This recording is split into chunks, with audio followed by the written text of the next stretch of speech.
Hi guys, my name is Vanilla and I'm going to be talking to you about why you should support the equal pay movement being led by female athletes around the globe. Recognize these faces? Serena Williams, Alex Morgan, and Sue Bird. Do these names ring a bell? These are some of the most well-known athletes in their respective sports. Would you believe that these big-name athletes only make a small fraction of what's being offered to their male counterparts? These women are arguably the greatest athletes of all time in their field. However, their pay does not even remotely reflect the hard work and dedication that they've put into their sports. There exists a massive gender wage gap in sports. You can play a role in helping mitigate the staggering pay difference being offered to female athletes. Many of you in this class are not only women, but also athletes, and pursuing sports professionally might be something that you're interested in. It's important that we do our part in leveling out the playing field so that the pay for professional athletes is not only equitable, but also fair. I've done karate competitively for most of my life. I've experienced firsthand the difference in prize money being offered to the male and female participants. This noticeable difference in pay at such a small scale tournament had me considering the wage differences between male and female professional athletes, prompting me to research this topic further.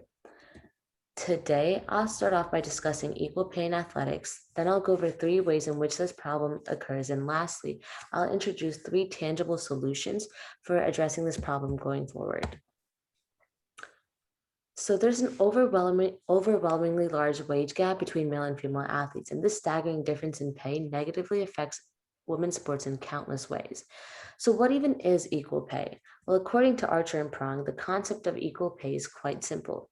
Equal work should be rewarded with equal pay. It's the notion that teams who play at equivalent levels and devote equivalent amounts of time and energy to their craft should earn the same salary. The United States women's team is the United States women's soccer team is arguably the greatest female soccer team in the entire world. Their four World Cup wins offer more than enough credentials to back this claim.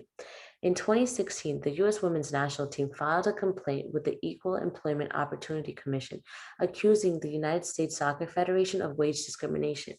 Campbell, in her journal article titled Superior Pay, Unequal Pay, U.S. Women's Soccer and the Pursuit for Pay Equity, states that the U.S. women's national team alleges that the men's team is paid nearly four times more than what the women make, despite the fact that the women's team has brought in nearly $20 million worth of revenue for the Federation in 2015.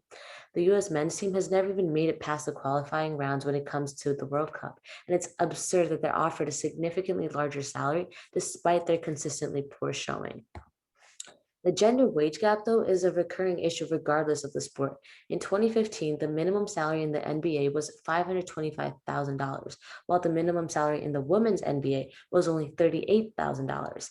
On average, the lowest paid NBA player makes roughly five times the salary of the highest paid women's NBA player.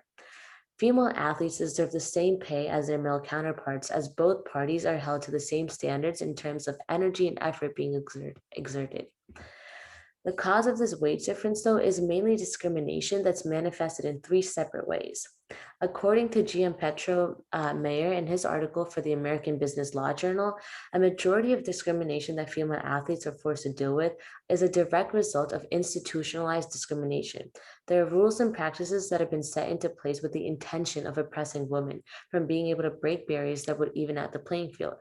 Sports are a male dominated industry. In fact, women were not even allowed to enter the sports industry until after the Second World War. The entire concept of sports and athletics were created for men by men. This was the societal standard for an extended period of time, preventing women from being able to participate and excel in athletics. There is this notion that women's sports do not generate viewing interest, and this is absolutely false. In July of 2015, the U.S. women's national team won the World Cup. According to Rachel Allison in her piece for the Sport and Society Journal, the U.S. women's national team's final game against Japan is now the all-time most watched soccer game in U.S. history. This data suggests that the issue is not that women's sports are boring or unwatchable. The problem lies in the fact that there just isn't enough coverage for women's athletics in the media. Lastly, there exists this false narrative that men's sports are more athletically demanding as a means to justify the staggering wage gap. This could not be farther from the truth. Regardless of which sport we're talking about, the same skill set is required for both male and female athletes. Now that we're informed about the three dominant factors of discrimination that we're contributing to the wage gap, let's talk about three strategies that we can implement to best address this problem going forward. There are three ways that you can play an important role in helping close the wage gap between male and female athletes. It's imperative that we as a society make a conscious effort to normalize the idea of women in athletic settings. By opening up our minds to be intentionally inclusive of women in sports, we are redefining what it means to be an athlete. When men no longer consider women who are involved in sports or athletics to be an anomaly, we will have taken the adequate steps necessary for challenging gender roles predetermined by societal standards. In order for us to see tangible change, though, in women's sports, funding is absolutely essential. It's ludicrous to expect women's sports to generate and bring in a ton of revenue when there's little to no funding backing their efforts.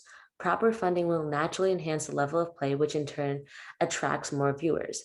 According to Ali and Breeze in their article for the European Scientific Journal, increased media and TV attention can draw a wider audience for women's sports, which in turn can supplement an increase in pay, further narrowing the gender wage gap. Lastly, we must dismantle gender stereotypes that exist in the media regarding women's sports. As as you can see, there is a plethora of easy and tangible ways for us to help support the fight for equal pay in sports. Today, I've discussed the absence of equal pay in athletics, three ways in which this problem occurs, and three tangible solutions for addressing this problem going forward. It's embarrassing that even in the 21st century, women have to fight for freedoms that men seem to have just inherited from the moment of conception. I hope that we can make a change together. Thank you guys for listening.